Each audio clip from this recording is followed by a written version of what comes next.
Good morning, student. Again here with the chapter tissue.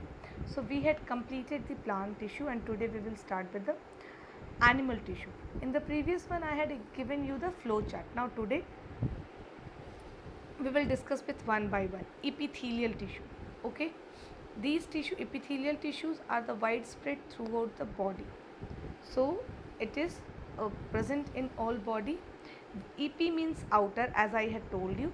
So this tissue will be present on the outer covering of the organs or the tissues. Alright, so they form the covering of all body surface, line body cavities, hollow organs, and are the major tissue in the glands. Okay, so these are present in the glands also. Epithelial tissue, the cells in the epithelial tissue are tightly packed together with very little intercellular matrix. So there is a very little space in the epithelial tissue.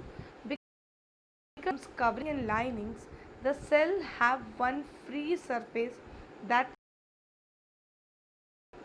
other surface.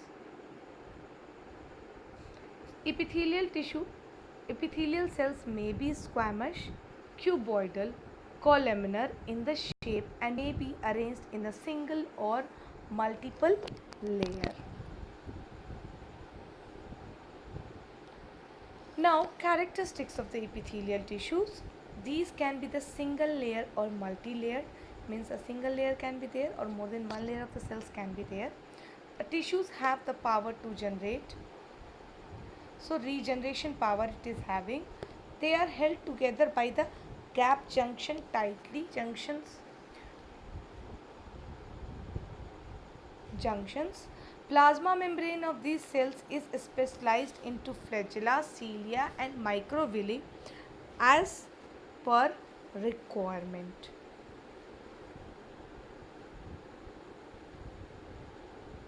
Squamous epithelium has the cells that are wider and their height. So this is the first type. This is found as the lining of the mouth, esophagus including blood vessels and in the alveoli of the lungs. So squamous is present in all these places. Cuboidal and columnar epithelium. Cuboidal epithelium has the cells with are approximately the means they are cube in shape. Columnar epithelium, they all cells. Columnar epithelium can be further classified into ciliated columnar epithelium and granular columnar epithelium according to their functions.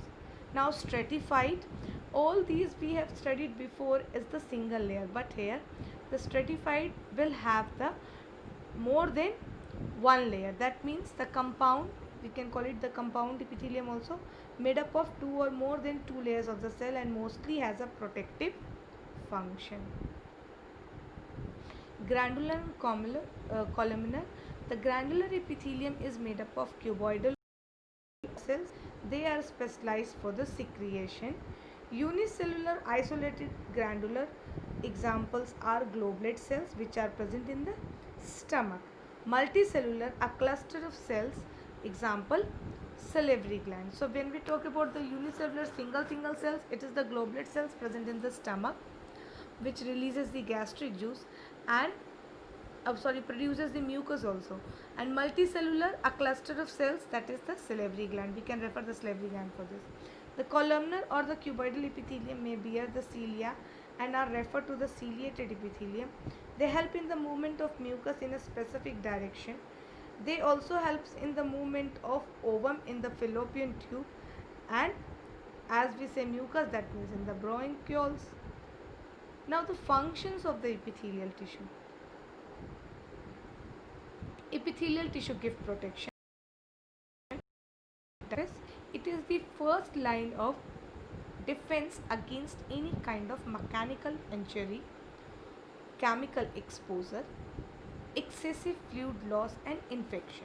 Ciliary projection present on the nose or upper respiratory tract traps the dust particle and prevent it from the body. Absorption. Epithelial linings of the digestive tracts absorb water and nutrient.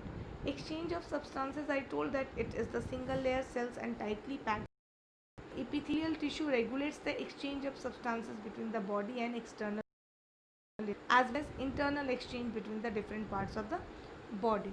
So it also do the process of secretion in the form of the glandular one. So various glands made up of epithelial creates hormone, enzyme, saliva, mucus, sweat. Now sensation. Sensation receptors are present in the epithelial tissue of the nose, eye and ear. They help in transmitting the signal from the external stimuli to the brain. So students, let it be this much for today. In the next discuss about